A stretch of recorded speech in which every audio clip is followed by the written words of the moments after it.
அனைவருக்கும் வணக்கம். திருக்கணித பஞ்சாங்கத்தின்படி 2025ஆம் ஆண்டு மார்ச் மாதம் 29ஆம் தேதி 10:07 மணிக்கு சனி பெயர்ச்சி அடைய இருக்கிறார். இந்த காலகட்டத்தில் 12 ராசிகளுக்கு என்ன பலன்களை தருவார் என்று பார்க்கலாம் வாங்க.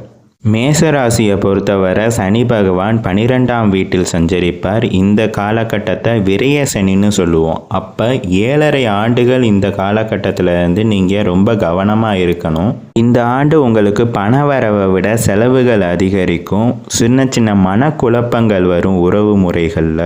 இருந்தாலும் நேர்மையாக இருந்தீங்கன்னா உங்களோட படிப்பில் அதிகமாக ஆர்வம் காட்டுவீங்க. பணிகளில் சிறப்பாக நடக்கிறதுக்கு வாய்ப்புகள் இருக்கும். அதனால் நேர்மை முக்கியம். அடுத்ததாக ரிஷப ராசியை பொறுத்தவரை சனி பகவான் 11ஆம் வீட்டில் அமர்ந்திருப்பார். இந்த சனி காலகட்டத்தை லாப சனி பகவான் காலகட்டம்னு சொல்லுவாங்க.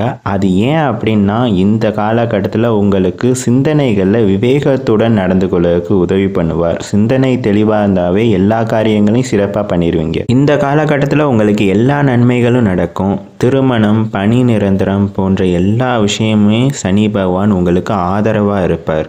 அடுத்ததாக மிதுன ராசியை பொறுத்தவரை சனி பகவான் 10ஆம் வீட்டில் சஞ்சரிக்கிறார். இந்த காலகட்டத்தை பொறுத்தவரை கர்ம காலகட்டம்னு சொல்லுவாங்க. அதாவது உங்களோட தொழில் வளர்ச்சி, வியாபார வளர்ச்சி இதெல்லாம் அதிகரிக்கும். பணிகள் சம்பந்தமாக இருக்கக்கூடியதில் அனைத்து நன்மைகளையும் பெறக்கூடிய காலகட்டம் இந்த காலகட்டம். மற்றது உங்களோட கர்ம நிலையை பொறுத்து மாறும்.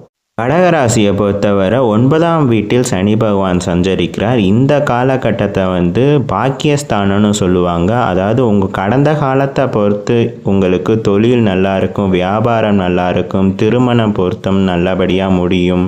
ஸோ இது எல்லாமே கடகராசிக்கு நடைபெறக்கூடிய காலகட்டம் இந்த சனி பெயர்ச்சியில். சிம்ம ராசியை பொறுத்தவரை சனி பகவான் 8ஆம் வீட்டில் சஞ்சரிக்கிறார். இந்த காலகட்டத்தை அஸ்தம சனி காலம் அப்படின்னு சொல்லுவாங்க. அதாவது உங்களுக்கு இது ஆயுள் கட்டத்தில் இருக்கிறனால உங்களுக்கு ஆயுளை பார்ப்பாரு. அதனால உங்களுக்கு திருமண தடைகள் செய்வார். வேலை வாய்ப்புகளில் கடினமாக உழைத்தால்தான் உங்களுக்கு வேலைகளெல்லாம் பார்த்துக்க முடியும். அப்புறம் தனவரவை ஈட்ட முடியும். இந்த காலகட்டத்தில் அஸ்தமஸ்தானத்தில் சஞ்சரிக்கிறனால ரொம்ப கவனமாக இருக்க வேண்டிய காலகட்டம்.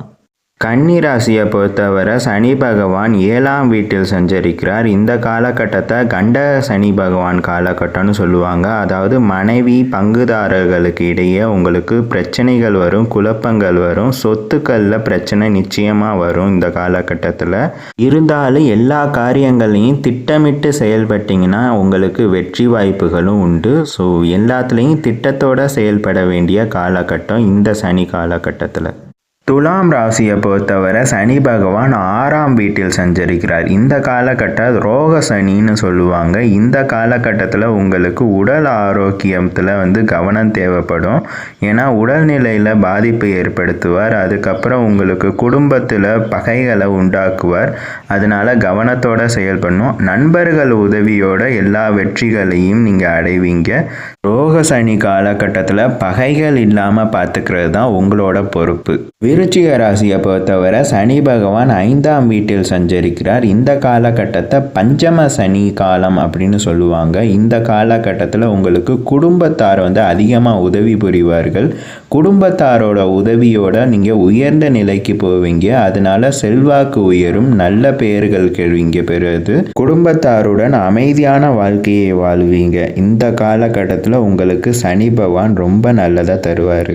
தனுசு ராசியை பொறுத்தவரை சனி பகவான் 4ஆம் வீட்டில் சஞ்சரிக்கிறார். இந்த காலகட்டத்தை அர்த்தாஷ்டம சனி காலம் அப்படின்னு சொல்லுவாங்க. இந்த காலகட்டத்தில் உங்களுக்கு பூர்வ புண்ணியத்தில் இருக்கக்கூடிய பூர்வீக சொத்துக்கள் மூலமாக சில பிரச்சனைகள், தடைகள் வரும்.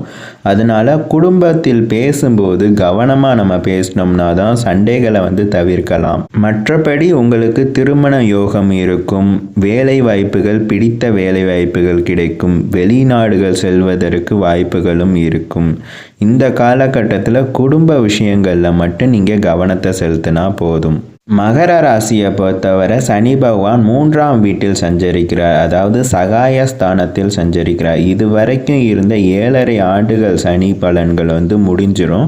ஸோ இந்த காலகட்டத்தில் உங்களுக்கு மனக்குழப்பங்கள்லாம் தீர்ந்து தெளிவான முடிவை எடுக்கக்கூடிய சிந்தனைகள்லாம் செய்வீங்க. அதனால உங்களோட வாழ்க்கையில் இனிமே உயர்வு தாங்க.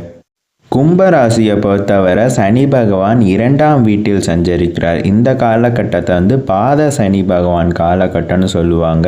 7.5 ஆண்டுகளோட கடைசி காலகட்டம் இந்த காலகட்டம். உங்களுக்கு ரொம்ப கஷ்டங்களை தந்த சனி பகவான் இனிமே தான் கொஞ்சம் கொஞ்சமாக நன்மைகளை வழங்க ஆரம்பிப்பார். அதனால நீங்கள் நிதானத்தோடு நடந்துக்கிட்டிங்கன்னா உங்களோட வாழ்க்கையில் வெற்றி பெறலாம். இந்த காலகட்டத்தில் மீன ராசியை பொறுத்தவரை சனி பகவான் 1ஆம் வீட்டில் சஞ்சரிக்கிறார். இந்த காலகட்டத்தை ஜென்மஸ்தனி ஸ்தானம்னு சொல்லுவாங்க. இந்த காலகட்டத்தில் உங்களுக்கு எல்லா வேலைகளையும் சரியான முறையில் நடத்தி கொடுத்துருவார். இருந்தாலும் அவர் எல்லா வேலைகளையும் உங்களுக்கு மனக்குழப்பங்களை உண்டு பண்ணுவார். ஸோ அந்த மன போராட்டத்தில் தான் நீங்கள் ரொம்ப கஷ்டப்படுவீங்க. மற்றபடி உங்களுக்கு நன்மையான காலகட்டம் தான் இந்த காலகட்டம். மனக்குழப்பங்கள் அதிகமாக வரும், கவனம் தேவைப்படும் இந்த காலகட்டத்தில். இதுவரை 12 ராசிக்கும் சுருக்கமான சனி பகவான் என்ன பலன்களை தருவாருன்னு பார்த்தோம். மீண்டும் சந்திக்கும் வரை உங்களிடமிருந்து விடைபெறுவது உங்கள் உதயசங்கர். நன்றி.